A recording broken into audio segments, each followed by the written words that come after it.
Shrek movie review.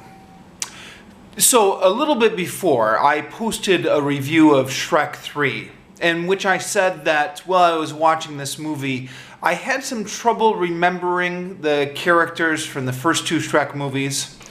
So I decided to go back to the DVD store and re-rent the first Shrek movie to just kind of remind myself of who all these characters were. And then I put this into the DVD player and I started watching it, and I actually realized that I had never seen this movie before. I had seen Shrek 2 before, and I must have somewhere along the line just gotten confused and misremembered it as having seen both of the previous Shreks.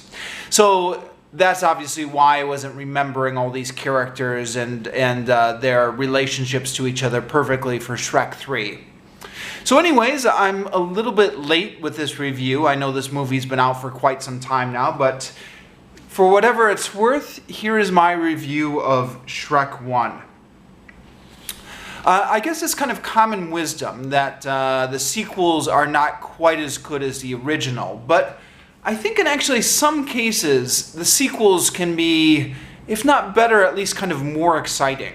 I think Shrek 2 and Shrek 3 were kind of taking the characters and kind of upping the ante, or upping the adrenaline in the movie, or kind of more things going on in the movie.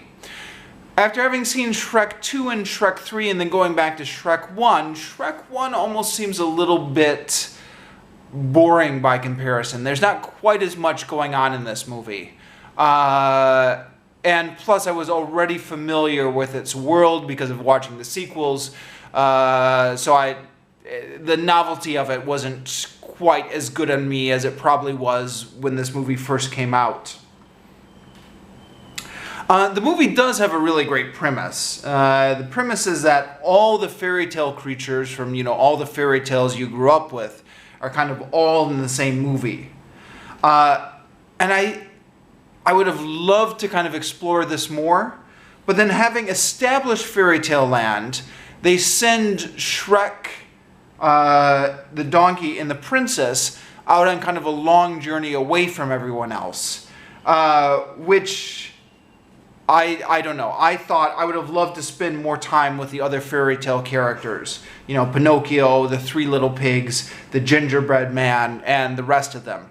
Although these characters do get more screen time in the sequels, so, at least there's that. Mike Myers and Eddie Murphy are very funny. No doubt about that. But the fact that it's just kind of the two of them for most of the movie, I thought it wore a bit thin. And they were also playing to a kid audience, so, you got to expect the jokes are a little bit kid level.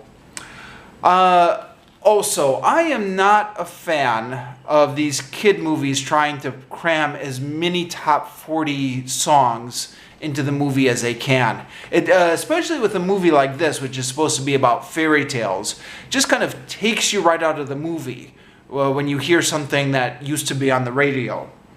And speaking of used to be on the radio, the fact that most of the songs in this movie's soundtrack were pop hits at the time, but have since kind of not, some of these songs have not maintained their presence since then, really does kind of make the movie feel dated.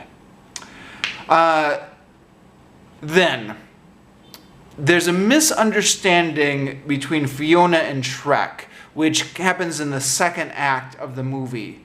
And it's a stupid thing. It's a stupid misunderstanding, which shouldn't be a misunderstanding, but they just have this misunderstanding in here to kind of add some drama to the plot. It's the most overused plot device ever. I think children's films especially are kind of notorious for this, but it wore my patience thin. Around about this time, I was like, okay, how much longer is this movie going to go on? When is it going to wrap it up? Still, in spite of all those complaints, there were a few good laughs in this movie. I think I actually enjoyed the sequels more. I think Shrek 2 and Shrek 3 were funnier and more zanier, but this definitely had its moments.